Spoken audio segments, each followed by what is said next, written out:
introduction. In this chapter, you have two subdivisions. The first part is animal breeding, that your zoology teacher will be dealing with. The second part is plant breeding. Usually, you get one question each in animal breeding and plant breeding. So, the total number of questions in the chapter will be 2 to 3. So, when it comes to plant breeding, what all you need to remember? This chapter basically is a memory-based chapter. You have several examples of different varieties of plants that are hybrid varieties, that is high-yielding varieties, and the plant varieties of plants that are resistant to different insect pests, the plant varieties that are resistant to different diseases with the name of the disease, the new variety and the name of the plant you need to remember. And also the biofortification, you have different examples of plants that have been produced through biofortification or produced from biofortification, that is to enhance the nutritional quality. And also single cell protein, tissue culture, the nutrient media of the tissue culture, applications of the tissue culture you need to remember. So as I mentioned, it is basically a memory based chapter. You need to read textbook as many times as possible so that you can remember the examples. And today's session we will be discussing certain important questions in the plant breeding topic, right? So let us have a look at the first slide.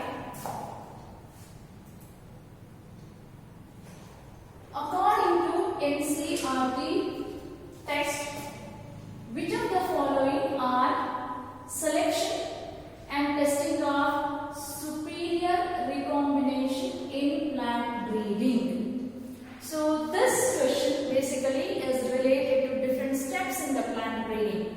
The conventional plant breeding technique, the very beginning of the plant breeding, what you will be studying.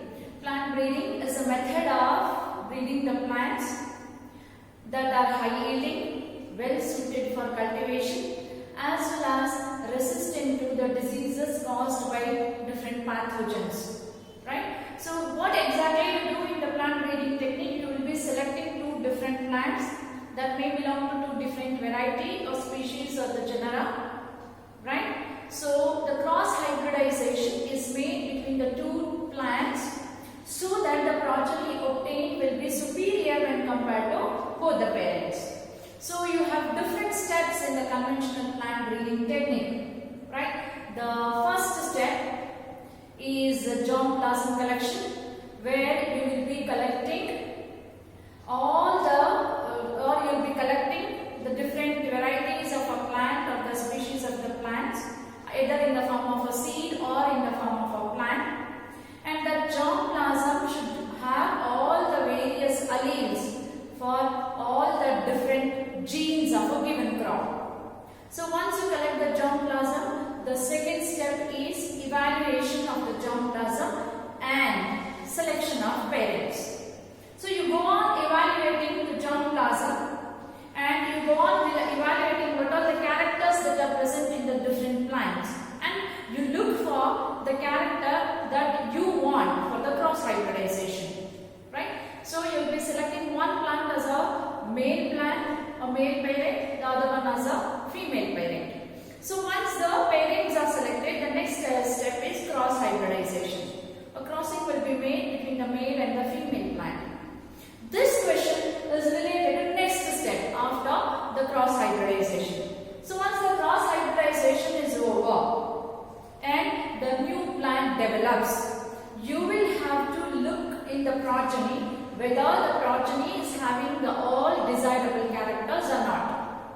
That is, whether the progeny that is obtained is of a superior recombinant or not. So if it is a superior recombinant, it will be taken for the next step. So what are the selection and testing of superior recombinant is the question. Look at the first statement. It involves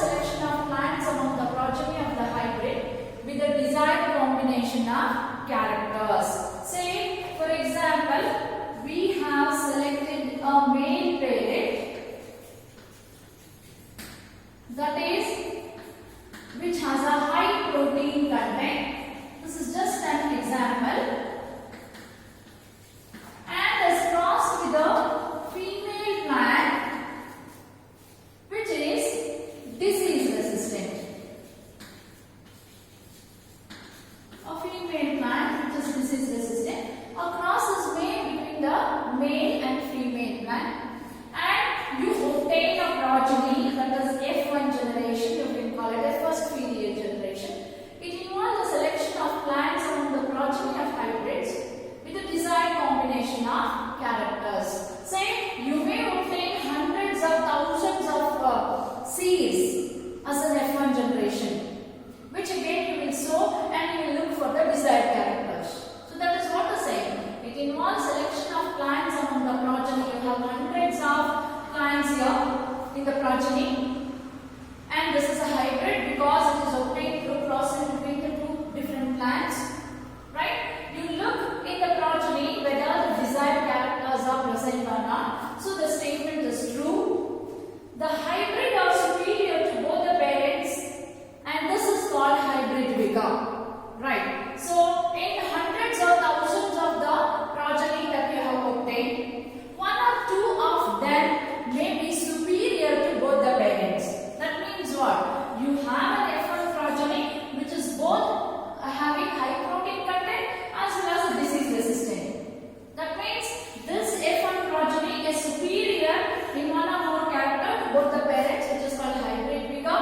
Hybrid vigor is also called heterosis. The term heterosis was coined by Shell. This we have discussed in regular class also, right? So this statement is also correct. And if you obtain a superior recombinant, what do you do next? They are self-pollinated for several generations till they reach, not reach, it is till they reach a stable uniformity or homozygosity in order to avoid the segregation of characters in the future progeny. Suppose if you obtain a superior recombinant, right, that will be allowed to undergo self-pollination. Inbreeding we call it as. Why do we inbreed? So that we obtain a stability in the characters or homozygosity in the characters, so that the chances of segregation of characters are reduced when we use them in the future. So this statement is also correct. So according to NCERT text, all the following statements are followed for selection and testing of superior recombinant of the plant. So what is the option? You go with option D, that is all of these are true, right? So the answer for the first question is D.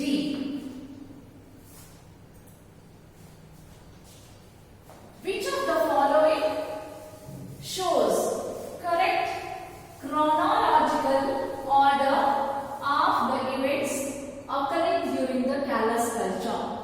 Chronological sequence of events, right? Callus culture is a type of tissue culture. Tissue culture can be carried out of two types.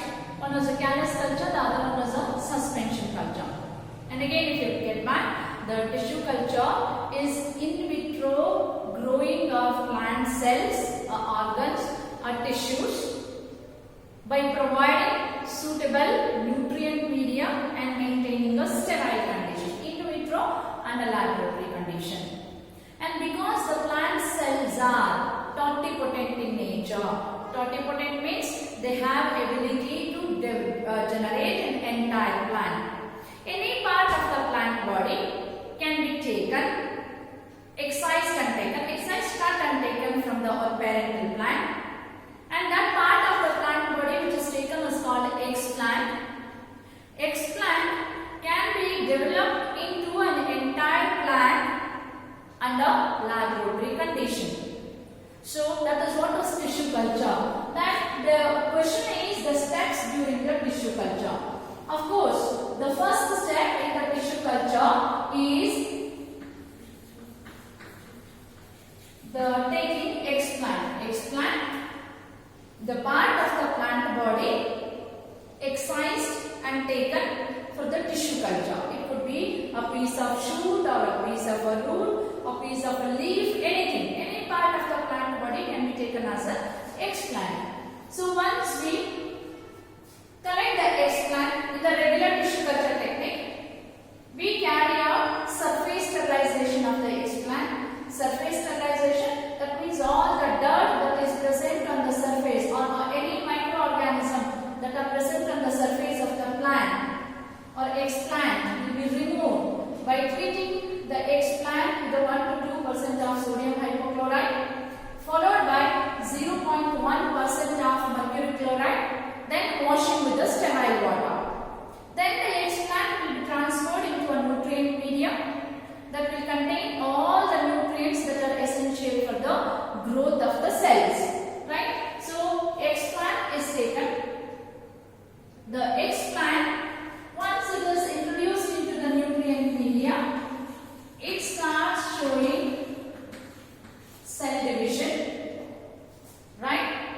the repeated cell division results in the formation of callus. That is, undifferentiated mass of cells is called callus. Then we add cytokinin. Cytokinin is a plant growth regulator that induces the rapid cell division. So once we add the cytokinin, the cells acquire meristematic activity. The cells acquire meristematic activity.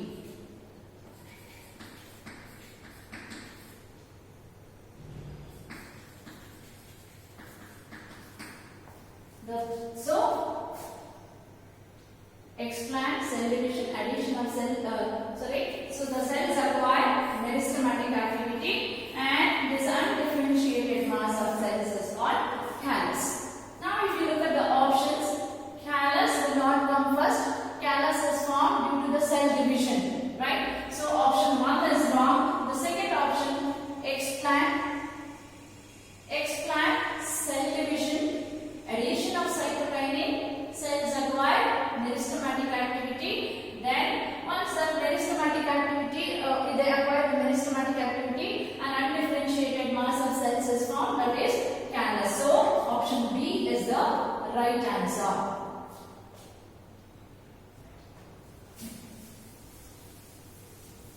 Then the third question. In crop improvement program, haploids are important because they are, right? So one of the application of tissue culture technique is generation of haploid plants. Haploid means they will be having single set of chromosome, right? So the haploid plants are those that have single set of chromosome. How to obtain haploid plants? Either by anther culture or by pollen culture. Pollen culture or anther culture is one of the method in the tissue culture where the pollen grains that are haploid in nature, which are again cells, haploid cells, are taken as explants and they will be grown under laboratory condition by supplying all the nutrients to form a haploid plant. Since the plant is haploid, there is no question of crossing over, no question of recombination, or there is no question of introduction of variations in it. And why these haploid plants are important? The haploid plants are important because they can be used during the plant breeding technique, as there will be no segregation of characters. On diploidization, we can make them diploid later. On diploidization, they form a perfect homozygous plant in all the characters, right? They form a perfect homozygous plant and they can be used in the tissue culture experiments, or they can be used in the plant breeding technique. Since they are completely homozygous in nature, there is no question, there will be no question of segregation of characters. And require 1/2 of the nutrient is a wrong option. Whether the cell is a haploid or diploid, they require enough concentration of nutrient to grow. Are helpful in study of meiosis. Since the cells itself are meiosis, haploid, they further cannot undergo meiosis. So it is also wrong. Grow better under adverse condition. There is no experimental proof that the haploid plants can grow better under adverse condition. Rather, the plants that show variations will grow better under adverse condition. Form perfect homozygous individuals on diploidization. So this is the right answer. So haploid plants can be generated on doubling their chromosomes. That can be done by either adding colchicine or any other chemical that induces karyokinesis, and the cells will not undergo cytokinesis, right? On diploidization, they form a perfect homozygous plants and can be used for the plant breeding technique. So option D is the right answer. The capacity of a cell explant to grow into a whole plant is called,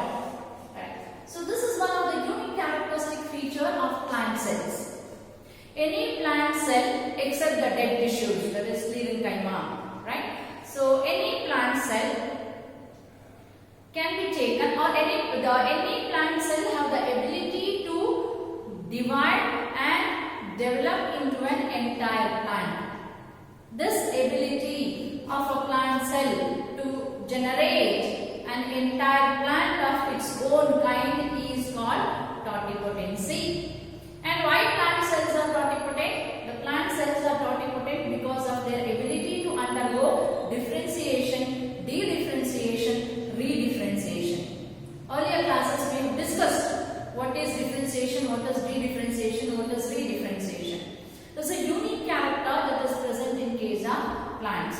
Hence, because of this ability, the plants keep on continue to grow throughout their lifespan, unlike that of animals. So why they continue to grow throughout their lifespan? Because of their ability to undergo differentiation, dedifferentiation, redifferentiation.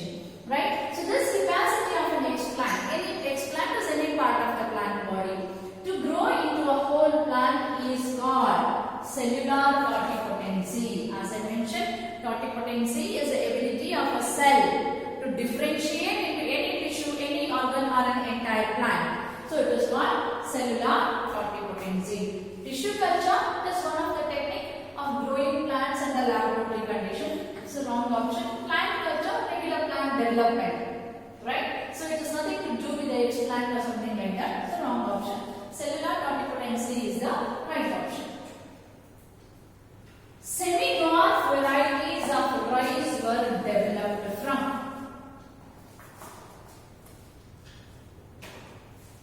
See, semi-dwarf varieties of rice were developed from. The year 1960 to 2000 is considered as a Green Revolution period because the many new varieties of plants were developed through plant breeding technique, and the hybrid varieties that were developed were high yielding. They were resistant to attack of pathogens. They were resistant to lodging, and they were fertilizer responsive. Right? During the year 1960, many new varieties of crops, semi-dwarf varieties of crops were developed, and all these semi-dwarf varieties of crops were hybrid plants. They were hybrid crops. They were high yielding,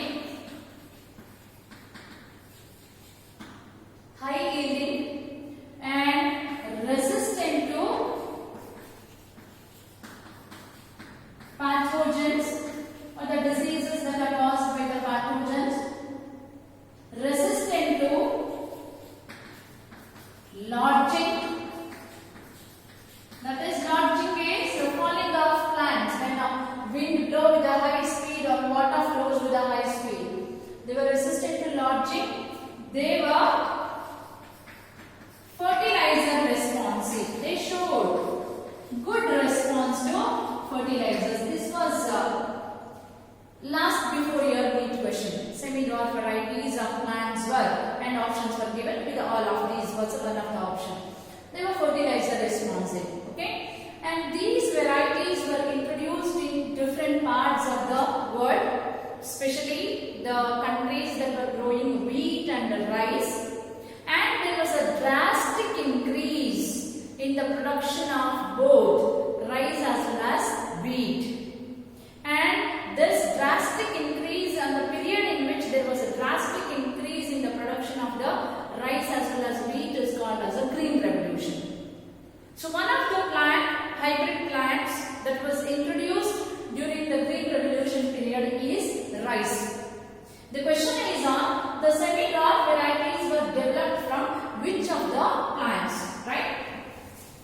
So during this period, a semi-dwarf gene called DGO2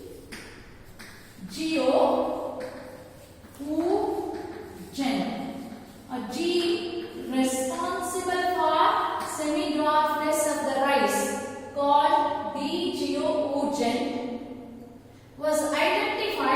Taiwan. Right? A gene responsible for dwarfness in the rice plants was identified in Taiwan, and these using this gene, right, in International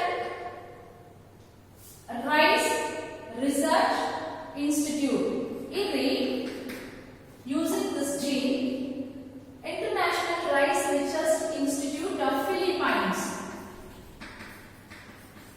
developed a new variety, semi-dwarf variety of a rice called IR8, and one more variety called Taichung native. One was developed in Taiwan. Right? Two semi-dwarf varieties of rice initially called IR8 and Taichung native. One was developed in International Rice Research Institute Philippines. The other was in the Taichung native of Taiwan. And these two, IR8 and Taichung native 1 plants were used to develop many semi-dwarf varieties of rice plants. And the semi-dwarf varieties of rice plants that are developed in India are called Jaya and Ratna. So, the Jaya and Ratna are the wrong answer because these are the semi-dwarf varieties that were developed in India. The question is, the semi-dwarf varieties of rice were developed from? Say, from which plant these were developed? As I mentioned, semi-dwarf varieties of rice were developed from both using IR8 as well as Taichung native. So, option A is IR8, option B is Taichung native. You have one more option, both A and B. So, we go with the option C, A and B.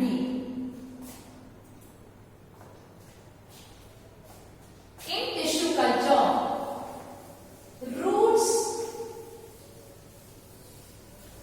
can be induced by. The question is on the nutrient medium that we use, the composition of the nutrient medium that we use during the tissue culture. Nutrient medium that is used in the tissue culture should have a carbon source. Usually sucrose is used as a carbon source. It should have all the essential amino acids. It should have all the required vitamins. It should have all the micronutrients that are essential for growth. Along with that, our tissue culture medium should also contain growth regulators. It should also be supplied with a growth regulator, auxin and cytokinin. And both auxin and cytokinin can promote cell division. And the higher concentration of auxin, lower concentration of cytokinin will promote root formation. Whereas the lower concentration of auxin, higher concentration of cytokinin will promote shoot formation. When the auxin concentration is equals to cytokinin concentration, then it promotes cell division. And the most commonly used auxin in tissue culture is 2,4-D. 2,4-dichlorophenoxyacetic acid is a commonly used auxin in tissue culture. And commonly used cytokinin is benzyl aminopurine, BAP. Benzyl aminopurine is the commonly used cytokinin, and 2,4-D or 2,4-dichlorophenoxyacetic acid is a commonly used auxin in the tissue culture. Now the question is, root can be induced by. The formation of roots can be induced by higher concentration of auxin and lower concentration of cytokinin. Look at the option. Only cytokinin, no auxin. This is a wrong option. No cytokinin and only auxin is again a wrong option. Higher concentration of cytokinin and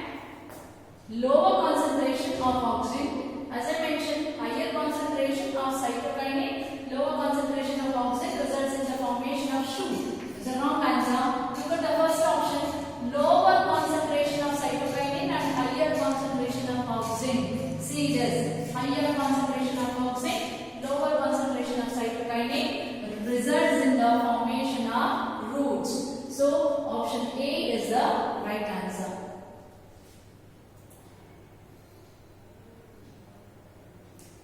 The next question, protoplasts of two different species are fused in.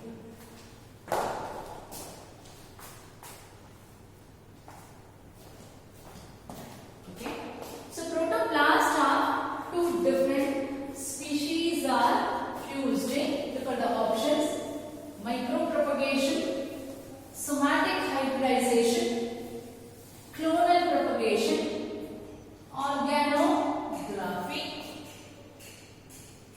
Protoplast or fusion of protoplast is called protoplast fusion. Protoplast fusion, or it is called somatic hybridization. Protoplast fusion or the somatic hybridization is a one more technique of developing hybrid plants, wherein the protoplast of two different plants that belong to two different variety or two different species or even genera are fused to form or to obtain an hybrid cell, which is called somatic hybrid. And somatic hybrid, the cell that is formed due to the somatic hybridization, can be developed into an entire plant through tissue culture technique. So why do we do this? This is again one more method of developing a hybrid plants. Now what is protoplast? A cell without cell wall is called protoplast. Or in other words, plasma membrane and all the cellular content that is enclosed by the plasma membrane is called protoplast. Right? So how do you carry out protoplast? The cells that are of two different plants are isolated first. Then the cell wall of the cells are digested using cellulase and pectinase enzyme. Once the cell walls are digested, you obtain protoplasts of the cells. The two cells are fused either through electrofusion. Electrofusion, the two cells are fused either through electrofusion or through chemoprofusion. Electrofusion by exposing the cells to the mild electric shock or keeping the cells in a mild electric field where the two cells will fuse. A chemofusion, treating the protoplast with a chemical such as polyethyl glycol. Polyethyl glycol. And once the cells are fused, the newly formed cell is called somatic hybrid. And the process of development of a somatic hybrid is called somatic hybridization. Protoplasts of two different cells can be fused through somatic hybridization. Tomato, obtained by fusing potato and tomato, is an example of somatic hybridization or the protoplast fusion. Micropropagation is a wrong answer because micropropagation is the development of thousands of plants in a short period of time through tissue culture. So, wrong answer. Clonal propagation, again the clones are the plants or the cells that are identical to each other. Propagating the clones are called clonal propagation. Organography is also wrong option. So, the right option is somatic hybridization. Jaya and Ratna developed for green revolution in India are the varieties of. So, once through green revolution, the hybrid plants of many different crops were developed. The question is on Jaya and Ratna, two hybrid varieties of a plant. What type of plants are they? The first option, maize. The hybrid plants of maize are called CSH series, not Jaya and Ratna. So wrong option. The hybrid plants of wheat are called Sonalika and Kalyan Sona. So wrong option. The hybrid varieties of Bajra are called BHB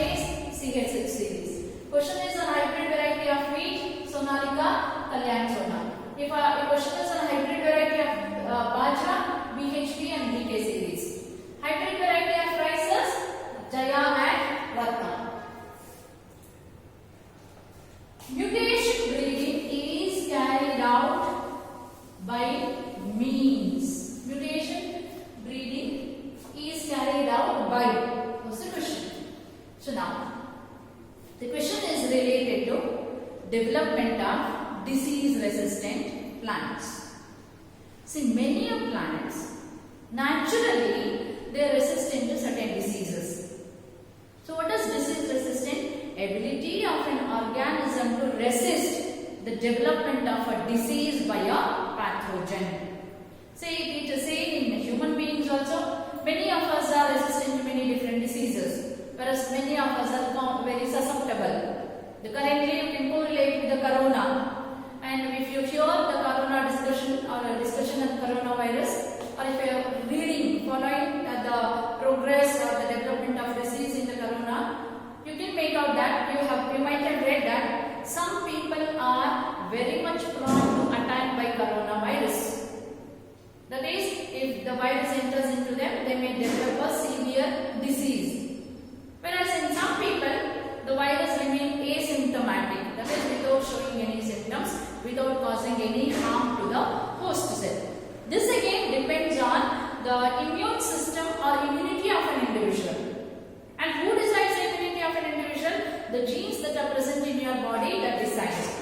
The nutritious food that you eat will decide again your immunity. Similarly, the many wide varieties of plants are naturally resistant to certain diseases, and they can be used in the plant breeding technique. And another method of developing the disease resistant plant is through mutation breeding. Mutation, as you have read in the earlier classes, these are the changes in the base sequences of gene.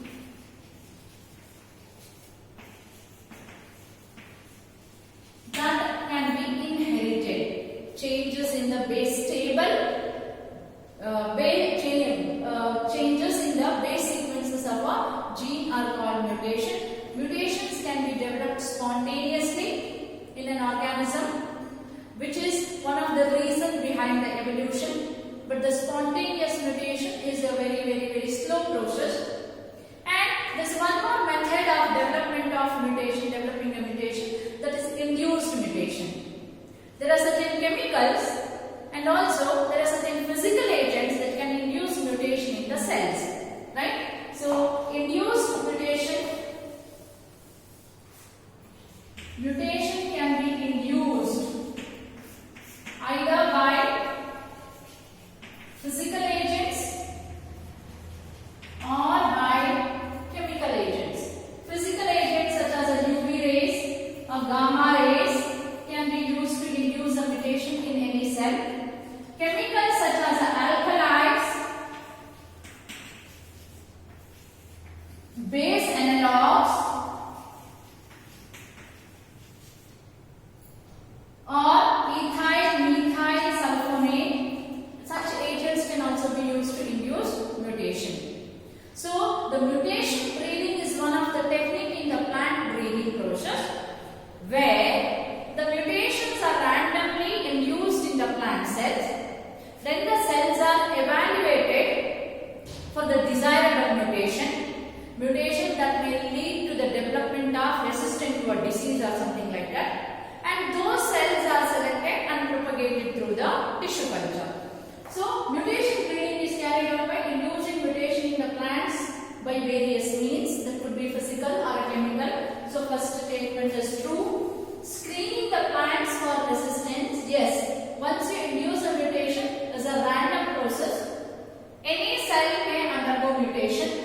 And out of all the cells, you go on screening the cells that show resistance to certain diseases. Selecting the desirable plant for the multiplication and breeding. Once you obtain a desirable cell or a desirable plant, that will be taken as for the plant breeding technique. Choose the correct option. So, all the three statements are true. We go with the option D, that is 1, 2 and 3. Mung bean is an example for a plant that has been developed through mutation breeding. Right? So, resistance to yellow mosaic virus and resistant to powdery mildew in the mung bean is developed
narrow stem.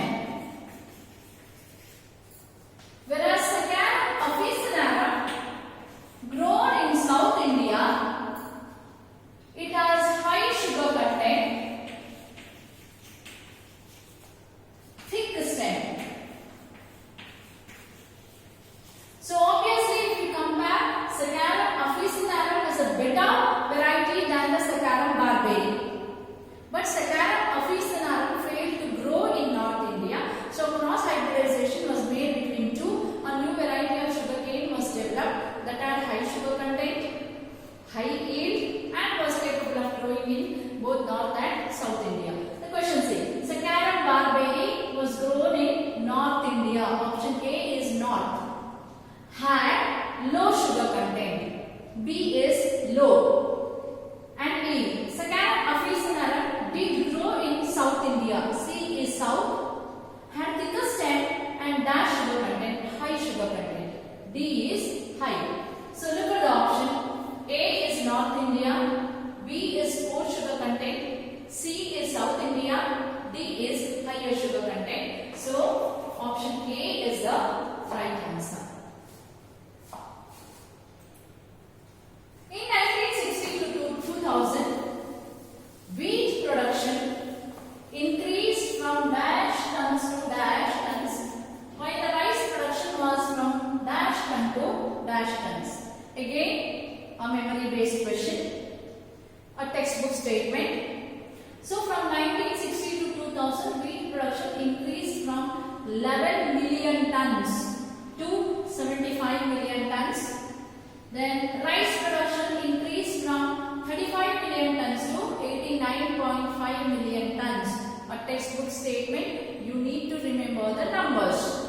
And this period wherein there was a drastic increase in the production of rice and wheat is called Green Revolution. So we go with the option A is the right answer. Clear? Microbes like spirulina can be grown on materials like, the question is related to single cell protein. Single cell proteins are protein rich biomass that are used as an alternative source of food for animals as well as humans, right? So spirulina is a cyanobacteria that is commonly used as a single cell protein. And one advantage of using these unicellular organisms as a source of food is that they can grow on any organic waste. You need not have to prepare a special nutrient medium for them. They grow on any organic waste. So one advantage is they can be grown on material like wastewater from potato processing industries. Yes, because it is very rich in starch. It can be grown on straw, that is dry hay, again which is a rich source of carbohydrates, especially cellulose. Animal manure and sewage, again animal manure and sewage are a rich source of organic matter. Molasses, the waste from the sugarcane industry is called molasses, a rich source of cellulose as well as the sucrose. Choose the correct option. So spirulina, being unicellular organisms, can grow on any of these waste materials. So all the four can act as a substrate for growing the spirulina. So we go with the option 1, 2, 3, 4. That is option D as a right answer. Wonder wheat is a new wheat variety developed by. So Wonder wheat is a new hybrid wheat variety that can yield around 18 tons of wheat per hectare. Wonder wheat is a new hybrid variety of wheat which is very high yielding. So what is the yield? Around 18 tons per hectare of land. And this wheat was developed by Mexico's International Wheat and Maize Improvement Center. This is where the first wheat hybrid varieties were developed. And because it was very high yielding, it is called wonder wheat. Option A, Mexico's International Wheat and Maize Improvement Center was the region where the wonder wheat was developed for the first time. Cereals and millets are mainly deficient in which type of amino acids? Cereals and millets, which are monocotyledons. The question is, they are deficient in which type of amino acids?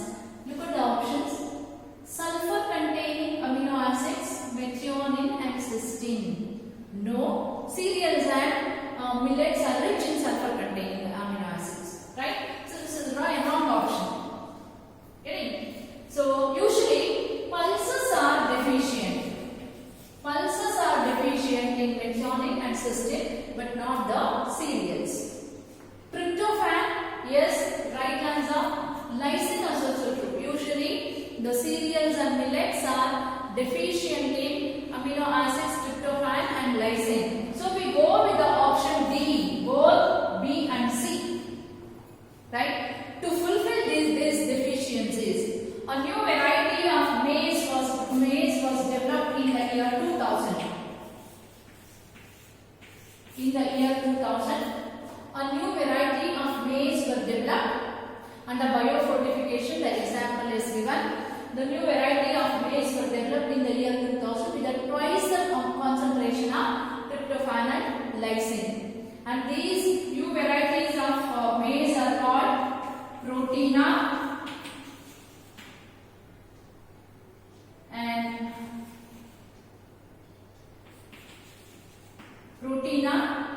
and Ratna are the names given to the new varieties of the maize that had higher concentration of tryptophan as well as lysine. Right? So we go with the option D.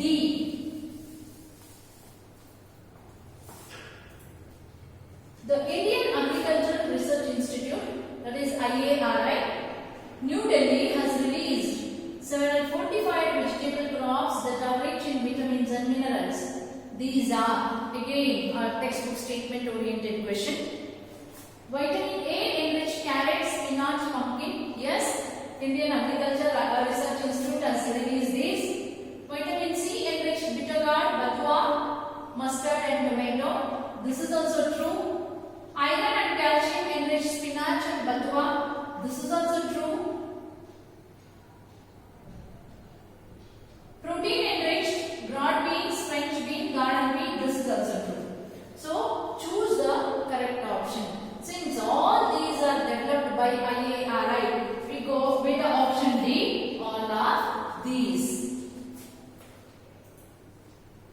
The nutrient medium for tissue culture should have, and as I was discussing earlier, the nutrient medium for tissue culture should have all the required nutrients for the development of a plant, because the plants are grown under laboratory condition. And the most commonly used nutrient medium is called MS medium, which is called Murashige-Skoog's medium. Murashige and Skoog's medium is the most commonly used nutrient medium for tissue culture. It should have a carbon source. The commonly used carbon source is sucrose. It should have a supplement of amino acids, should have a supplement of vitamins, all the micronutrients and growth hormones. Right? Now look at the options. Sucrose, yes, it is required. Inorganic salts, yes, they are required. You have studied many micro as well as macronutrients such as magnesium, calcium, sulfur, iron, boron, nickel, zinc, etc. So inorganic salts include all those. Growth regulators, yes, auxin and cytokinin we discussed earlier. With vitamins and amino acids, all these are required. So choose the correct option. All, since 1, 2, 3, 4, 5, all are required. So we go with the option A. Single cell protein is an alternative protein source for animals and the human nutrition, formed by certain beneficial microorganisms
by which crop plants are enriched with certain desirable nutrients is called.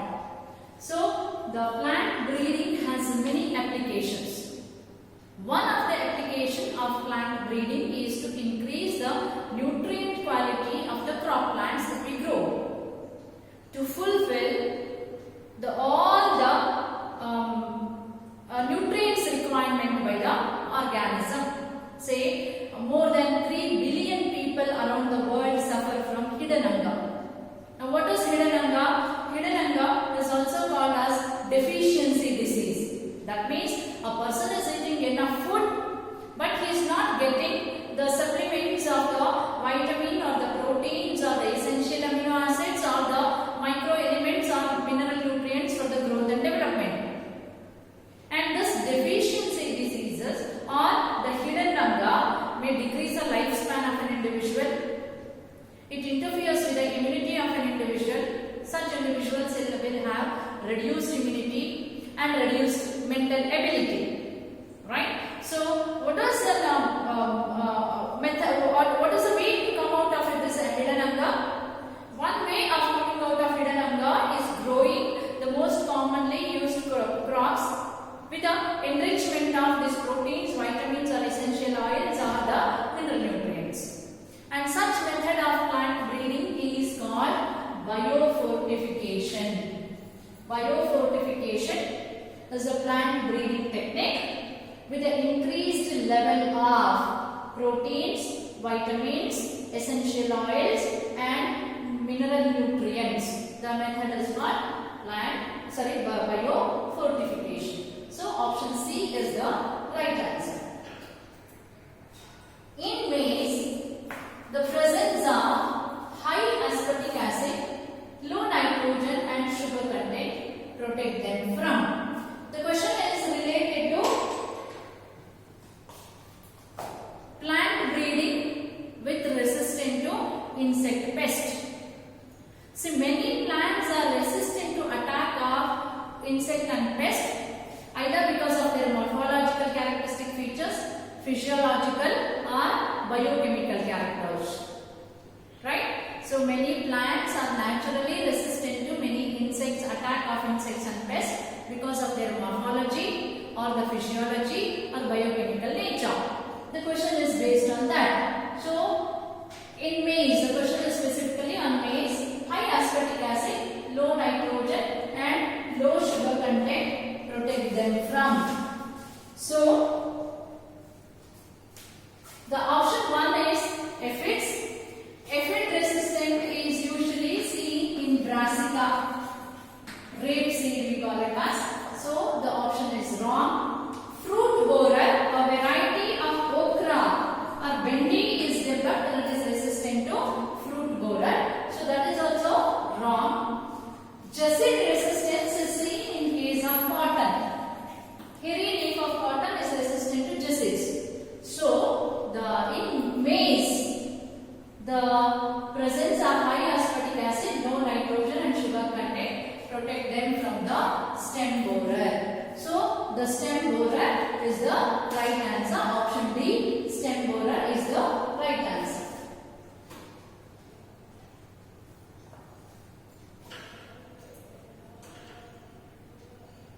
Sonalika and Kalyan Sona are the varieties of, and this I had discussed earlier. These are the semi-dwarf varieties of wheat that were introduced into India.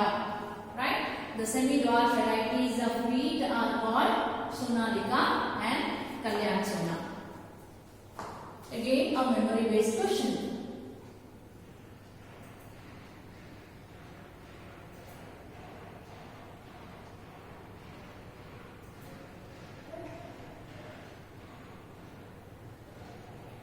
In cotton, smooth leaf and the absence of nectar repel. So in cotton, smooth leaf and absence of nectar repel.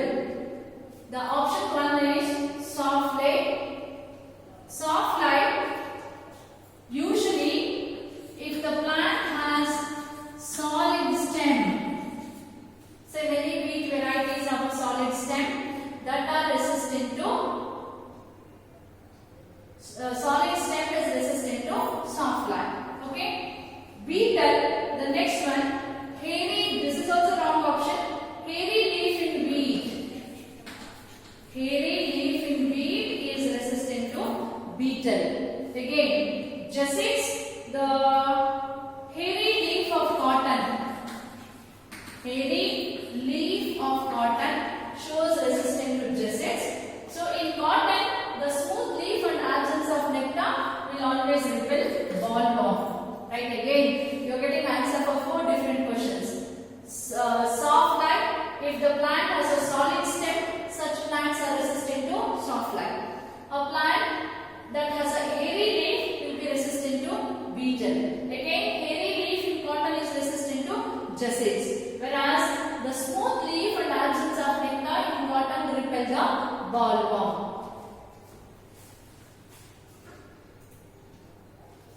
In crop improvement programs, the virus-free clones can be obtained through. This is again one more application of tissue culture. This is an application of tissue culture. Tissue culture can be used to obtain virus-free plant. And how to obtain a virus-free plant? Through a technique called meristem culture. Usually, when a plant is infected with a virus, all the parts of the plant get infected with the virus except meristematic region. Meristematic regions will be devoid of viruses because they are made up of the fast dividing cells. And those meristematic regions can be taken out and a new virus-free plant can be developed through tissue culture. Where do you find meristematic cells? Either in the apical bud or in the axillary bud. So now look at the options. Grafting. Grafting is the 2 different tissues are brought together and they will be grown as one. So wrong option. Hybridization. Crossing between 2 different plants. Wrong answer. Embryo culture. The embryo is taken out from the plant and it will be developed into a new plant. Again, if the plant, when the entire plant is infected, chances of developing an embryo is also rare. Shoot apex culture is the right answer because the shoot apex or the tip of the shoot has apical meristem in it.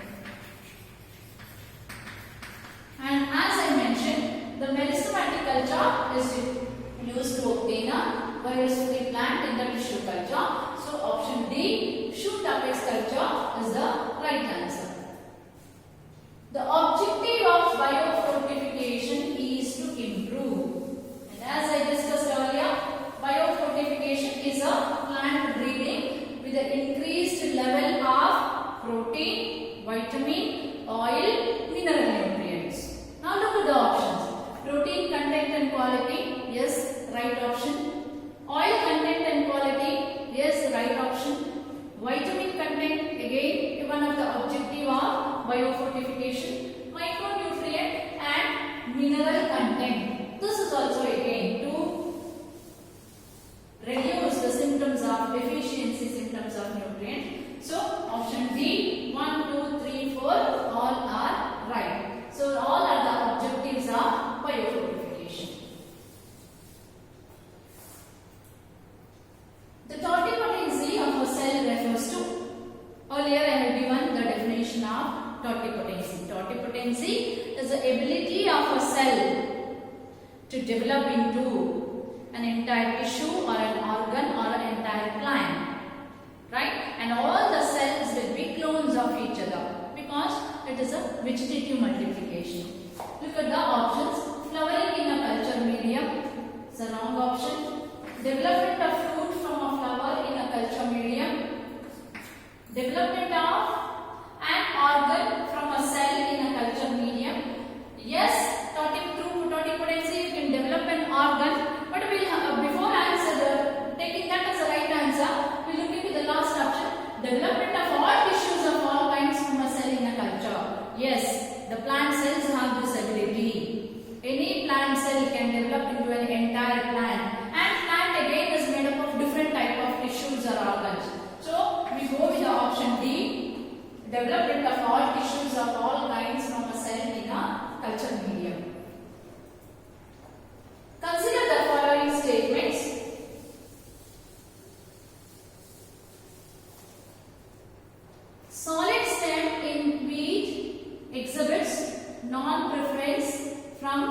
soft light.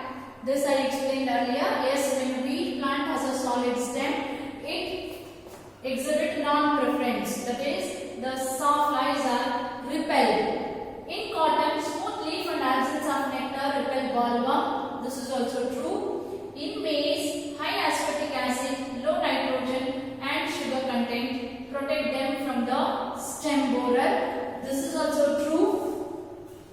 Which of the following statements given above are true? So, all the three, that is 1, 2, 3 are true. These can be asked as an individual question as we have discussed earlier, or like this as a statement type of questions. SAP production is based on the industrial effluents, so it helps to minimize. And the SAP, what is SAP and why it is used, we have discussed earlier. And since SAP is used basically microorganisms, the biomass of microorganisms. And as you know, the microorganisms can grow into many industrial wastes. So the production of SAP or single cell protein is one more method of overcoming environmental pollution. This is one of the advantage of SAP. Environmental production of diseased crop. No, we don't want to produce diseased crop. Totally wrong answer. You take medium for tissue culture. Tissue culture is development of plants. Nothing related with the SAP. So we go with the minimize environmental pollution. Option A is the right answer. SAP reduces the pressure on agriculture production system for the supply of required as the name indicates single cell proteins. These are the organisms that are rich source of proteins. So we go with the option D, proteins. It reduces the pressure on agriculture production system for the supply of required proteins. Of course, some amount of carbohydrate, vitamins and minerals are also obtained, but major aim of producing SAP is as a source of protein. So we go with the option D. Micropropagation is. So micropropagation is one of the application in the tissue culture, right? So micropropagation is defined as development of thousands of plants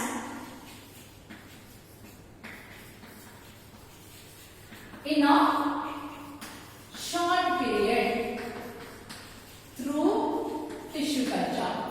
And all these are called soma clones because they will be identical to each other as well as to their parents. Now look at the options. Propagation of microbes in vitro. Yes, microbes can be propagated under laboratory condition, but it is not called micropropagation. So the wrong option. Propagation of plants in vitro. Right answer. Propagation of cells in vitro, which is called callus culture. Wrong option. Growing plants on a small scale. No. Micropropagation is growing plants in a large scale. So we go with the option B. Micropropagation is propagation of plants in vitro. Which of the following is resistant to leaf and strip rust? So again, this is the question is related to disease resistant plants, new varieties of plants that have been developed, right? So let us start from D. Pusa shubra is a variety of cauliflower. Is a variety of cauliflower and it is resistant to black rot disease. So D is a wrong option. Pusa sadabahar. Sadabahar is a new variety of chili. And this variety is resistant to chili mosaic virus, tobacco mosaic virus. The question is resistant to leaf and strip rust. So this is also wrong option. Pusa komal is a variety of cowpea. Cowpea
obtained through. So we'll first look at what exactly is somaclonal variations. Somaclonal variations are stable variations that develop spontaneously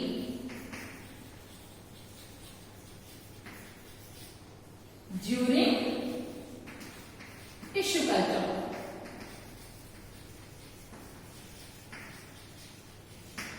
Somatic cells means the vegetative cells, the variations that develop in the vegetative cells. What exactly we do in the tissue culture? During tissue culture, a part of a plant body is excised, taken out and grown under laboratory into an entire plant. So since the development of plant takes place with the help of somatic cells, all the cells in that plant will be clones of each other, isn't it? All the cells will be clone of each other. There is no recombination, there is no variations, and the cells are called somaclones. Variations that develop during the somatic cells are called somaclonal variation. How do they develop? They develop spontaneously. They can be advantageous or disadvantageous in nature. If it is advantageous, such cells are picked up and they are propagated through tissue culture to develop hundreds of such plants. So, somaclonal variations are the stable variations that develop spontaneously during the tissue culture. So, somaclonal variations are obtained through option C, tissue culture is the right answer. See, chemical mutagens, the variations that are obtained by treating the chemicals. So, wrong answer. Gamma rays, the mutation that develops due to exposure to gamma rays is also wrong option. Amphimixis, which is fusion of male and female gamete or the sexual reproduction, fertilization. So, that is also wrong answer. So, somaclonal variations usually develop through tissue culture technique. Right? With this, we will be completing the discussion on the topic, and as I keep telling, you need to read your textbook